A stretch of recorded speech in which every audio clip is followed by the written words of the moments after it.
1900 ಈಚೆಗೆ ನೆನಪಾಗುತ್ತೆ. ಯುರೋಪ್ ಮತ್ತು ಇಂಗ್ಲೆಂಡಿನಲ್ಲಿ ಮಹಿಳಾ ಕಾರ್ಮಿಕರು ತಮ್ಮ ಸಮಾನ ಮಾಡಿದ್ದು. ಜೊತೆಗೆ ಹೆಮ್ಮೆ ಏನಂದರೆ ಸೋದರಿ ಉದಯಕನವರ ಮಠ ಹೇಳಿ ಪ್ರಸ್ತಾಪ ಮಾಡಿದ್ರು. ಈ ಚಳವಳಿ ಪ್ರಾರಂಭ ಆಗಿದ್ದು 1910ರಿಂದ ಅಲ್ಲ, 12ನೇ ಶತಮಾನದಿಂದ ಈ ಚಳವಳಿ ಆರಂಭವಾಯಿತು.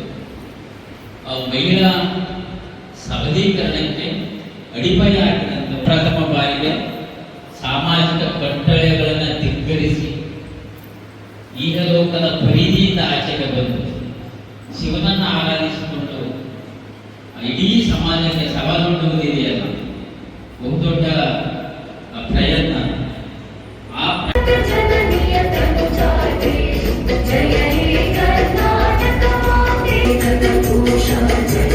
ಇತಿಹಾಸದಲ್ಲಿ ಒಂದು ಸಮರ್ಥ ವೇದಿಕೆಯನ್ನು ಈ ಹೆಂಗ ಕೊಟ್ರೇಶನ್ ಅವರು ನಮಗೆಲ್ಲ ವೇದಿಕೆ ಕೊಟ್ಟಿದ್ದಾರಲ್ಲ, ಆ ರೀತಿ ನಾವು ಬಾಯ್ದೆರೆಯುವುದಕ್ಕೆ, ನಮ್ಮೊಳಗಿರುವುದನ್ನು ತೋಡಿಕೊಳ್ಳುವುದಕ್ಕೆ, ಹೇಳಿಕೊಳ್ಳುವುದಕ್ಕೆ ಸಮರ್ಥ ವೇದಿಕೆಯನ್ನು ಮೊದಲು ಕಲ್ಪಿಸಿಕೊಟ್ಟಂತವರು 12ನೇ ಶತಮಾನದ ಬಸವಾದಿ ಪ್ರಮುಖರು ಅನ್ನುವುದನ್ನು ಮರೆಯುವುದಿಲ್ಲ.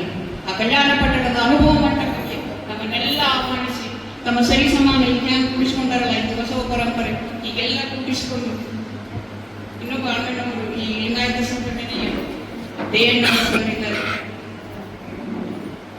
ಕೂಡಿಸಿಕೊಂಡು ನಮಗೆಲ್ಲ ಅಕ್ಷರ ವಿದ್ಯೆಯನ್ನು ನೀಡುವುದರ ಮೂಲಕ ನಾವು ಮಾತನಾಡುವುದಕ್ಕೆ ಬಹಳ ಗಹನ ಗಂಭೀರವಾದ ವಿಚಾರ, ಪಿಂಡಾಂಡ, ಬ್ರಹ್ಮಾಂಡ, ದೇವರು, ಧರ್ಮ ಇಂಥವುಗಳನ್ನು ಒಳಗೊಂಡು ಅನೇಕ ವಿಚಾರಗಳನ್ನು ತಿಳಿದುಕೊಳ್ಳುವುದಕ್ಕೆ ಒಂದು ಸಮರ್ಥ ವೇದಿಕೆಯನ್ನು ಒದಗಿಸಿಕೊಟ್ಟಂತು 12ನೇ ಶತಮಾನದ ಶರಣರು. ಅವರ ಆ ಪರಂಪರೆ ಇವತ್ತು ಮುಂದುವರೆದಿರುವುದನ್ನ ಜೊತೆಗೆ ನಮ್ಮ ಸಂವಿಧಾನ ರೂಪಿಸಿರುವಂತಹ ಸ್ತ್ರೀ ಸಮಾನತೆ, ಸ್ತ್ರೀ ಸ್ವಾತಂತ್ರ್ಯ, ನಾವೇನು ಆ ಪರಿಕಲ್ಪನೆಗಳನ್ನು ಹೇಳ್ತೀವಲ್ಲ ಅವುಗಳಿಗೆ ನೀಲನಕ್ಷೆಯನ್ನು ಒದಗಿಸಿಕೊಟ್ಟಂತವರು 12ನೇ ಶತಮಾನದ ಶರಣರು.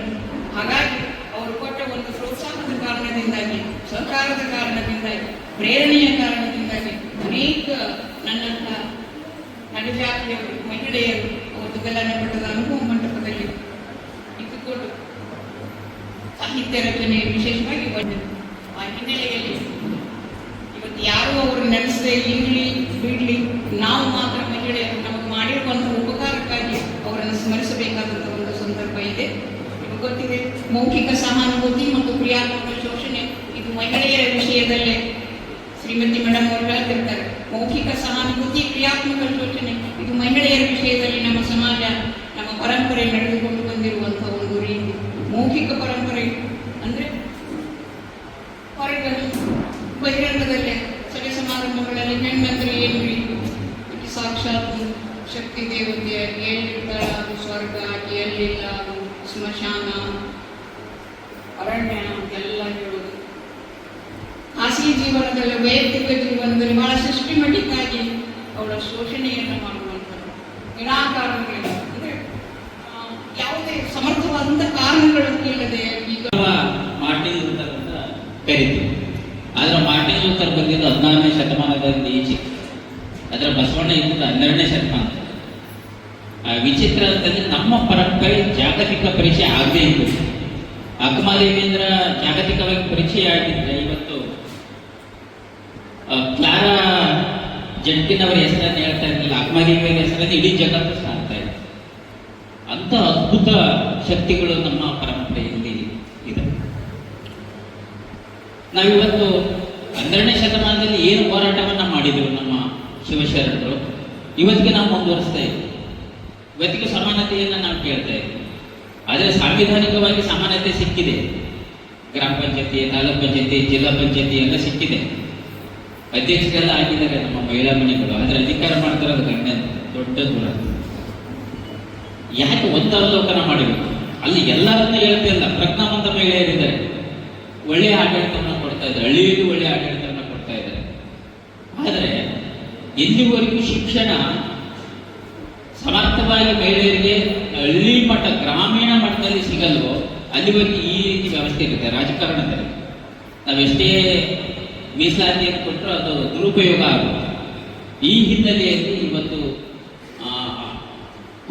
ಚಳವಳಿ ಪ್ರಾರಂಭವಾದಂತಹ ತಾವಂತ ಇವತ್ತು ಪ್ರಯತ್ನ ಇದೆ. ನಾವಂತೀವಿ ಎಲ್ಲರ ಶ್ಲೋಕ ಹೇಳ್ತಾರೆ, ಮೇಡಮ್ ಅವರು ಹೇಳ್ತಾ ಇದ್ದಾರೆ, ಇನ್ನು ಮನೋ ಸಿದ್ಧಾಂತದಲ್ಲಿ ಹೆಂಗೆಲ್ಲ ಇತ್ತು ಅಂತ.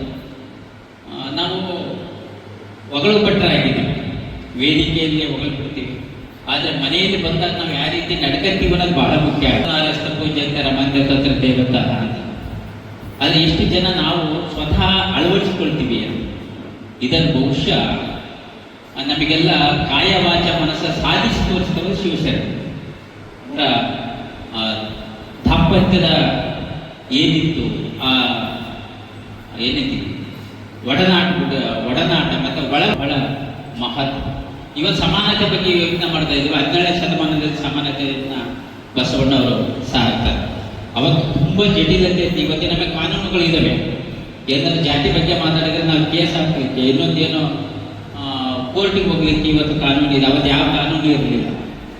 ಅಂಥದ್ರಲ್ಲಿ ಜಾತ್ಯತೀತವಾದಂತಹ ಸಮಾಜದ ಪರಿಕಲ್ಪನೆಯನ್ನು ಕಂಡಲ್ಲ.